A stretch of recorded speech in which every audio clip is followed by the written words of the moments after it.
तुर्की के इस्तांबुल में मौजूद हागिया सोफिया म्यूजियम को अब मस्जिद बना दिया गया है। 1500 साल पुरानी यूनेस्को की ये विश्व विरासत मूल रूप से मस्जिद बनने से पहले चर्च था और 1930 के दशक में इसे म्यूजियम बना दिया गया था।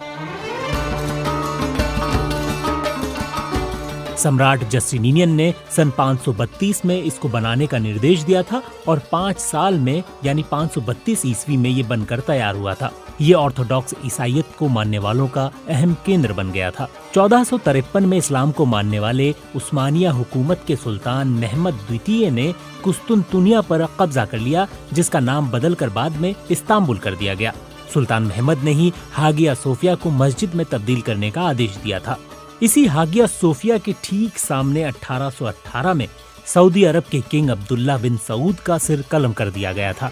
उस्मानिया सल्तनत यानी ऑटोमन साम्राज्य के सैनिक किंग अब्दुल्ला बिन सऊद और वहाबी इमाम को जंजीर में बांधकर इस्तांबुल लाए थे। जब किंग अब्दुल्ला का सिर काटा जा रहा था तो हागिया सोफिया के बाहर भीड़ जश्न मना रही थी और सिर काटे जाने के बाद पटाखे फोड़े गए थे। हागिया सोफिया के बाहर किंग अब्दुल्ला का सिर कटा शव 3 दिनों तक लोगों के देखने के लिए रखा गया था। वहीं इस्तांबुल के बाजार में वहाबी इमाम का सिर कलम किया गया था। इस दौरान उस्मानिया हुकूमत के सैनिकों ने सऊदी की राजधानी रही दिरिया और रियाद के बाहरी इलाकों को ध्वस्त कर दिया था।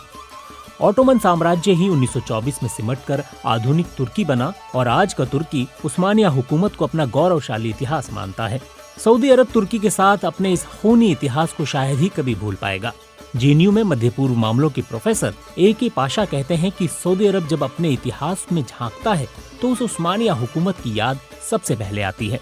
Professor A K. पाशा कहते हैं कि ऑटोमन ने सऊदी वालों को हमेशा असभ्य कबीला माना। भले सऊदी में मक्का मदीना है और दोनों ऑटोमन साम्राज्य के नियंत्रण में भी रहे हैं, लेकिन तुर्की का कोई सुल्तान कभी हज पर नहीं गया। सऊदी अरब के वर्तमान शासक 84 साल के किंग सलमान और 34 साल के क्राउन प्रिंस उसी अब्दुल्ला बिन सऊद के खानदान से आते हैं, जिनका हागिया सोफिया के सामने सिर कलम किया गया था। सऊदी अरब को 1932 से पहले 2 बार एक देश बनाने की कोशिश की गई थी, लेकिन दोनों बार ऑटोमन साम्राज्य ने इसे तबाह कर दिया। इसे पहली बार 1818 में तबाह किया गया और दूसरी बार 1871 में। सऊदी की तीसरी कोशिश तब सफल रही जब पहले विश्व युद्ध में उसने ब्रिटेन का साथ दिया और ऑटोमन साम्राज्य को मुंह की खानी पड़ी। अब एक बार फिर से तुर्की के राष्ट्रपति अर्दोआन उस्मानिया हुकूमत के अतीत को जिंदा करने की कोशिश कर रहे हैं और हागिया सोफिया उसकी ताज़ा मिसाल है। सऊदी और तुर्की दोनों सुन्नी मुस्लिम देश हैं, लेकिन दोनों का इतिहास उतना ही रक्त रंजित रहा है।